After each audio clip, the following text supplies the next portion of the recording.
நாங்கள் பேச்சுவார்த்தைக்கு மேலதிகமாக வடகிழக்கில் இருக்கக்கூடிய நிலைமைகள் தொடர்பாக பேசியிருக்கின்றோம்.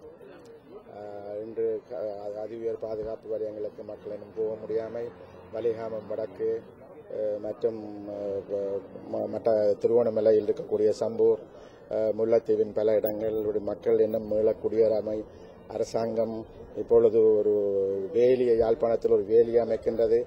ஆகவே அதால் மக்களுக்கான காணிகள் இங்கால் பாதி அங்கால் பாதி போகின்ற நிலைமைகள் இருக்கின்றது. மக்கள் விவசாயம் செய்ய முடியாத நிலைமைகள், மீன் பிடிக்க முடியாத நிலைமைகள், இன்னும் ஒரு நியாயமான ஏரியா அவர்களது கட்டுப்பாட்டுக்குள் மக்கள் போக முடியாமல் இருக்கின்றது.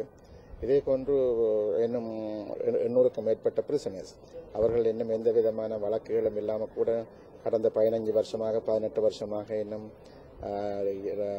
ஜெயிலில் இருக்கின்றார்கள். அவர்கள் குறைந்தபட்சம் விடுவிப்பதற்கான அரசாங்கம் எந்த நடவடிக்கைகளும் எடுக்கவில்லை.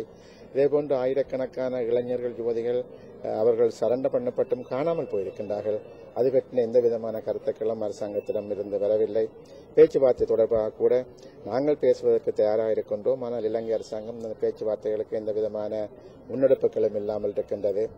ஆகவே இந்த பேச்சுவார்த்தைகள் முன்னெடுத்துக் கொண்டு செல்லப்பட வேண்டுமாக இருந்தால் இலங்கை அரசாங்கம் அவர்கள் முன்வர வேண்டும். ஆனால் அவர்களை பொறுத்தவரையில் அவர்கள் மிக பெருமளவில் சிங்கள பௌத்த வாக்குகள் தங்கியிருப்பதால் அவர்கள் ஒரு தமிழ் மக்களுக்கு சாதகமாக ஏதாவது ஒரு தீர்வு வந்துவிட்டால் தங்களது அந்த வாக்குகள் தங்களை கிடைக்காமல் போய்விடும் என்று அச்சப்படுகிறார்கள். அதனால் இந்த பிரச்சனையை அவர்களே காலம் தாமதித்துக் கொண்டு போகின்ற சூழ்நிலைகள் இருக்கின்றது.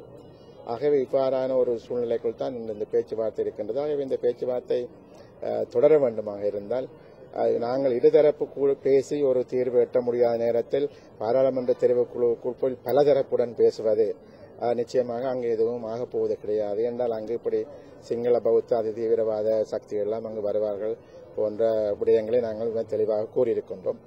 அவர்களும் மிக அவதானமாக கேட்டிருக்கின்றார்கள். அது மாத்திரமில்லாமல் இந்த பேச்சுவார்த்தை என்பது தொடர்ந்து நடக்க வேண்டும், பிரச்சனைக்கு தீர்வு ஏற்பட வேண்டும். ஒரு சமாதானமான ஸ்ரீலங்கா தான் இந்தியாவுக்கும் பக்கத்தில் இருக்கக்கூடிய இந்தியாவுக்கு கூட பிரயோசனமானது என்ற கருத்துக்களையும் அவர்கள் கூறியிருக்கின்றார்கள். ஆகவே நான் நம்புகின்றேன் அவர்கள் இந்த கருத்துக்களை எமது கருத்துக்களை தமது கட்சிகளுக்கும் இல்லை இந்திய அரசாங்கத்திற்கும் எடுத்துச் சொல்வார்கள் என்று நம்புகின்றோம். எதிர்காலத்தில் இந்த பிரச்சனைகள் தீர்ப்பதற்கு அவர்களுடைய வருகை ஓரளவுக்கு ஒரு சாதகமான சூழ்நிலைகளை அங்கு உருவாக்குவதற்கு இந்த கருத்துக்கள் சில சமயம் பிரயோசனமாக இருக்கும் என்று எதிர்பார்க்கின்றோம்.